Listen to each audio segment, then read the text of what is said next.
बिस्मिल्लाहिर्रहमानिर्रहीम। अस्सलाम वालेकुम नाज़रीन, ज़ीक्यू स्पीक्स में खुश आमदीद। मैं हूँ ज़ौक अहमद।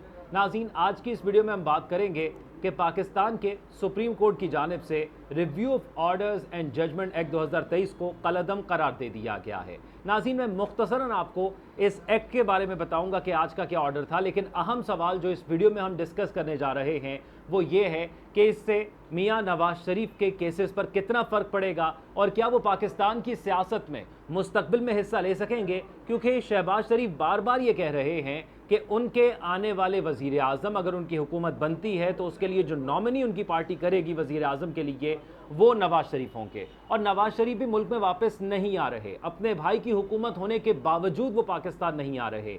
तमाम लोग ये सवाल कर रहे थे, सोशल मीडिया हो, हमारा नेशनल मीडिया हो, अखबारात हों, कोई भी फॉर्म ऑफ मीडिया हो या गली चौराहे में बैठे हुए लोग सियासत पर बात कर रहे हों, तो वो ये कहते थे कि भाई की हुकूमत होते हुए क्यों नवाज शरीफ जो है वो मुल्क वापस नहीं आ रहे। तो इसका जवाब यकीनन आज आपको मिल गया होगा कि किस वजह से और कौन से कानूनी पहलुओं की वजह से नवाज शरीफ वतन वापस नहीं आ रहे थे। तो आज के इस एक्ट के हवाले से पहले बात करते हैं और फिर आपको कानूनी और आइनी तरीकाकार से बताएंगे कि किस तरह नवाज शरीफ की सियासत शदीद मुतासर हो गई है। आने वाले दिनों में उनको मज़ीद सख्तियों का सामना करना पड़ेगा। तो आइए नाज़रीन, बात करते हैं कि पाकिस्तान की सुप्रीम कोर्ट ने review of orders and judgments act 2023 को कलअदम करार दे दिया है। नाज़रीन, एक्ट के तहत आइन के आर्टिकल 184(3) के तहत सुप्रीम कोर्ट के फैसलों में अपील का हक खत्म हो गया है। नाज़रीन, आज सुनाए गए फैसले में कहा गया है कि रिव्यू ऑफ जजमेंट आइन पाकिस्तान से वाज़े तौर पर मुतसाविम है। यह मुमकिन नहीं है कि इस कानून को आइन से हमांग करार दिया जाए। नाज़रीन, फैसले के मुताबिक रिव्यू एंड जजमेंट एक्ट को इस तरह बनाया गया है जैसे आइन में तरमीम मकसूद हो। अगर इस कानून के तहत अपील का हक दे दिया गया तो मुकदमाबाजी का एक नया सैलाब उमड़ आएगा। नाज़रीन, अब यह बात अहम है और यह सवाल अहम है कि क्या इस फैसले से नवाज शरीफ का सियासी मुस्तकबिल मुतासर होगा। ये कैसे मुतासर होगा नाज़रीन, आइए आपको बताते हैं। नाज़रीन, सुप्रीम कोर्ट के इस फैसले के बाद साबिक वज़ीर आज़म का सुप्रीम कोर्ट में अकामा की बुनियाद पर ताहयात नाहिली के फैसले में अपील का हक भी ख़त्म हो गया है। बिल्कुल नाज़रीन, इसलिए उनका वतन वापसी आकर इंतखाबी सियासत में शामिल होना एक बार फिर नामुमकिन बना दिया गया है। नाज़रीन, इसकी वजह यह है कि नवाज शरीफ अपने केस में नज़रसानी की दरख्वास्त कर चुके हैं और उनकी नज़रसानी मुस्तरद भी हो चुकी है। इसलिए उनकी हुकूमत ने नज़रसानी और अपील को गड़बड़ करके रास्ते से निकालने की कोशिश की थी, जिसे सुप्रीम कोर्ट के फैसले के ज़रिए ख़त्म कर दिया गया है। इस एक्ट के बारे में पहले दिन से यह तासुर मौजूद था कि यह मखसूस शख्सियात के लिए बनाया गया है, इसलिए सुप्रीम कोर्ट ने इसको कलअदम करार देकर आइन में तरमीम की तजवीज़ दी है।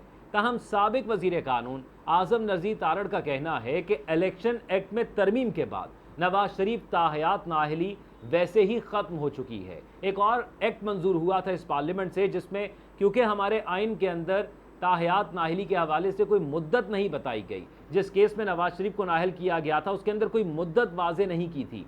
तो जो गुज़िश्ता पार्लियामेंट हमारी गुजरी है उसने एक ऐसा कानून पास किया था कि जिसमें कहा गया था क्योंकि मुद्दत का तयन नहीं किया गया तो इसलिए इस मुद्दत का तयन 5 साल कर लेते हैं। और इस तरीके से नवाज शरीफ जिस केस के अंदर मतलूब थे उसमें वो अब हुकूमत के मुताबिक, जो साबका हुकूमत है उसके मुताबिक वो उनकी नाहली ख़त्म हो चुकी है, वो अपनी सज़ा पूरी कर चुके हैं। नाज़रीन, रिव्यू एंड जजमेंट एक्ट मजमूई तौर पर अवामी मफाद में बनाया गया था कि अगर कोई समझता है कि फ़ैसला दुरुस्त नहीं हुआ तो वो अपील कर सके, या उसके वकील की कारकर्दगी अच्छी नहीं रही तो वकील तब्दील कर सके।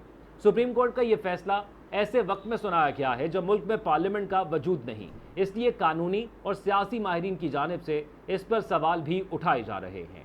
साबिक वज़ीर कानून आज़म नज़ीर तारड़ का कहना है कि आइन के तहत कानून साजी पार्लियामेंट का इख्तियार है और सुप्रीम कोर्ट का काम फैसला करना है। अदालतें बार बार पार्लियामान के काम में मुदाखलत करेंगी तो ये अच्छी रवायत नहीं है। उन्होंने कहा कि इससे इदारे कमज़ोर होंगे। आज के फैसले से यह तासुर जा रहा है कि अदालत ने पार्लियामान की अदम मौजूदगी का फ़ायदा उठाया है। इस वक्त पार्लियामेंट मौजूद नहीं है जो इस फैसले की रोशनी में मज़ीद कानून साजी कर सकती है। नाज़रीन, अगर इसके हवाले से बात की जाए कि ये जो केसेस अब हुए हैं और इससे नवाज शरीफ की सियासी मुस्तकबिल जो है वो दाव पर लग गया है, तो क्योंकि PMLN ने एक पूरी कोशिश की थी कि किसी तरह इस तमाम तर सूरत हाल के पेश नज़र हम एक ऐसी कानून साजी करें जिससे नवाज शरीफ जब पाकिस्तान आए तो वो जल्द ही जेल से रिहा हो जाएं, क्योंकि ये बात तो यकीनी है कि जब नवाज शरीफ पाकिस्तान आएंगे तो उन्हें जेल जाना पड़ेगा और उसकी वजह यह है कि वो इश्तिहारी करार दिए गए हैं।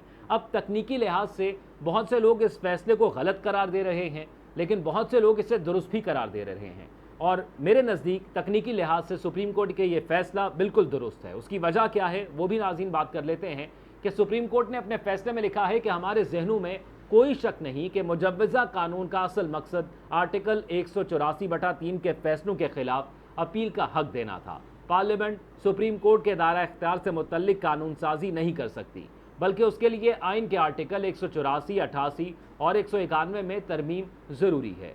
तयशुदा उसूल है कि सादा कानून आइन में तब्दीली या इजाफा नहीं कर सकता। सुप्रीम कोर्ट रूल्स में तब्दीली अदलिया की आज़ादी के मनाफी है।